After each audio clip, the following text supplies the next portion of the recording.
Hi hello అండి అందరికీ good morning friends. అందరూ ఎలా ఉన్నారు, బాగున్నారా? నెక్స్ట్ రెండో వీడియో వచ్చేసి మంది హెయిర్ ఫ్రైయర్లో కేక్ అయితే చేస్తున్నాను. రెండో వీడియో అండి. ఒక బౌల్ తీసుకుందాము. బౌల్ తీసుకొని ఒక ముప్పావు కప్పు బెల్లం అయితే వేసుకుంటున్నాను నేను. బెల్లం వేసిన తర్వాత ఒక 2-3 టేబుల్ స్పూన్ల నిండా వాటర్ అయితే వేసుకోండి. వాటర్ వేసి బెల్లం పూర్తిగా కరిగిన తర్వాత చల్లారిపోవాలి. పూర్తిగా మనకి చల్లారిన తర్వాత ఒక బౌల్ తీసుకొని ఫిల్టర్ చేసుకున్నాము. బెల్లం వాటర్ అనేది ఇట్లా ఫిల్టర్ చేసుకున్న తర్వాత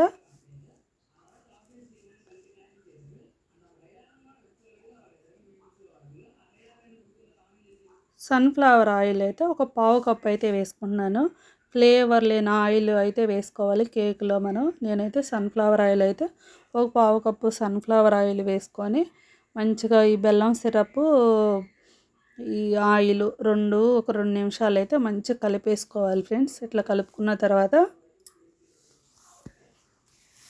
పెరుగు అయితే ఒక పావు కప్పు పెరుగు అయితే వేసుకుంటున్నాను నేను. పెరుగు పుల్లగా ఉండే పెరుగు అయితే తీసుకోకండి, ఫ్రెష్గా ఉండే పెరుగు అయితే వేసుకొని మంచిగా పెరుగు వేసిన తర్వాత ఒక 2-3 నిమిషాలు అయితే మంచిగా బీట్ చేసేసుకోవాలి పెరుగు అనేది. ఇప్పుడైతే మొత్తం కలుపుకున్న తర్వాత ఒక కప్పు నిండా రాగి పిండి అయితే వేసుకుంటున్నాను నేను. రాగి పిండి వేసుకొని కొంచెం అట్లా జల్లించుకున్న తర్వాత గోధుమ పిండి అయితే ఒక పావు కప్పు గోధుమ పిండి అయితే వేసుకుంటున్నానండి.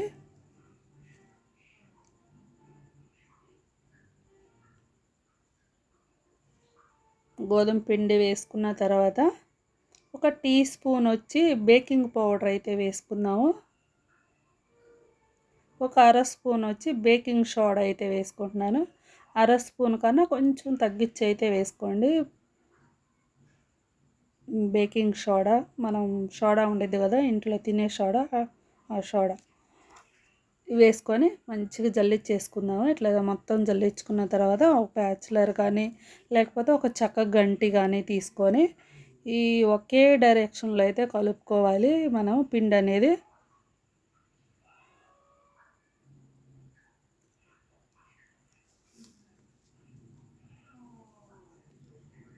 ఇట్లా కొంచెం కలుపుకున్న తర్వాత ఒక చిటికెడు సాల్ట్ అయితే వేసుకుందామండి. ఒక చిటికెడు అంటే చిటికెడు అయితే సాల్ట్ అయితే వేసుకుందాము. సాల్ట్ వేసుకొని కలుపుకొని పక్కకు పెట్టుకున్న తర్వాత నేను ఇందాక బెల్లం కరగపెట్టిన గిన్నెలో ఒక పావు కప్పు పాలు అయితే వేసుకుంటున్నాను.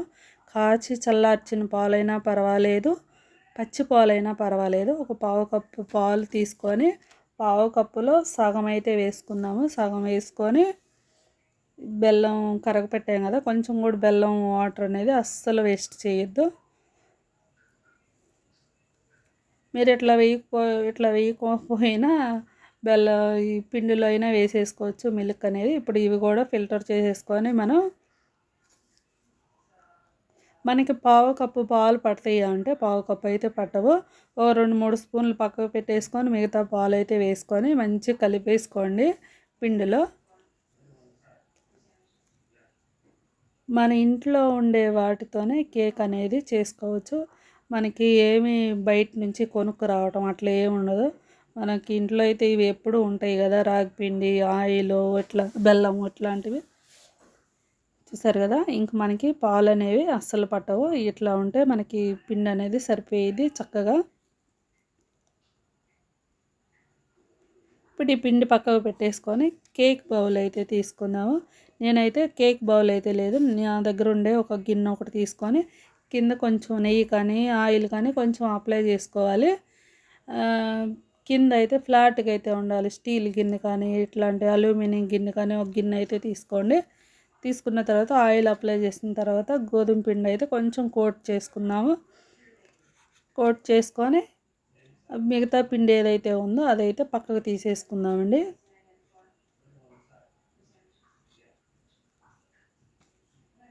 పక్కకు తీసేసుకున్న తర్వాత ఇట్లాగే అయినా పిండి అనేది వేసుకున్నా మనకి కేక్ బాగా వచ్చింది.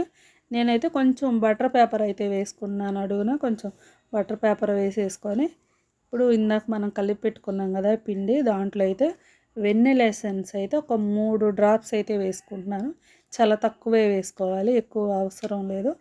ఒక 2-3 డ్రాప్స్ వేసుకుంటే సరిపోయిద్ది. అంటే మనకు మంచిగా కేక్ ఫ్లేవర్ అయితే వచ్చింది.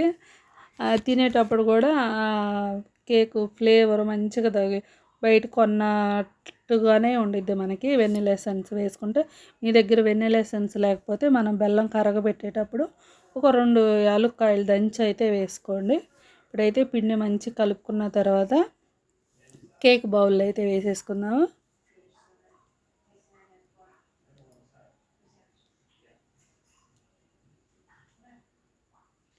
మనకి హెయిర్ ఫ్రైయర్ ఎంతవరకు యూజ్ అయ్యిద్ది అని చెప్పేసి ఇది నేను నెక్స్ట్ వీడియో అయితే పెడుతున్నాను.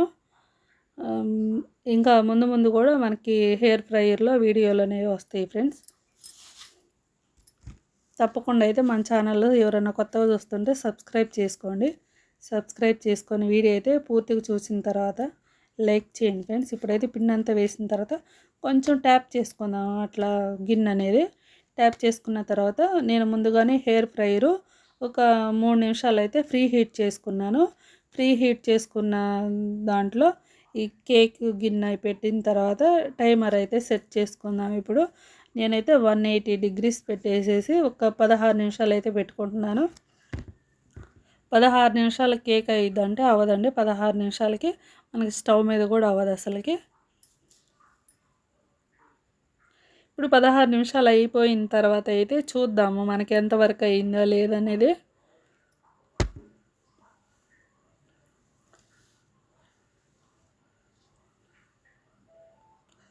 ఒక నైఫ్ ఒకటి తీసుకొని కొంచెం అట్లా గుచ్చి చూస్తే మనకి అంటుకున్నట్టుగానే ఉంది నాకు. అయినా కొంచెం అట్లా అంటే కొంచెం పచ్చి పచ్చిగానే ఉందండి. మళ్ళీ పెడదాము. హెయిర్ ఫ్రైయర్లో మళ్ళీ డ్రై ఫ్రూట్స్ మర్చిపోయాను ఫ్రెండ్స్. డ్రై ఫ్రూట్స్ అయితే మీ దగ్గర ఉండే డ్రై ఫ్రూట్స్ అయితే వేసుకోండి. ఇప్పుడు 180 డిగ్రీస్ పెట్టి 10 మినిట్స్ అయితే పెట్టుకుంటే మన కేక్ అయితే రెడీ అయిపోయింది. చల్లారిన తర్వాత అయితే కొంచెం ఇట్లా చాకుతో ఇట్లా అన్న తర్వాత డీమోల్డ్ చేసుకుంటే కేక్ అయితే సింపుల్గా అయితే వచ్చేస్తుంది.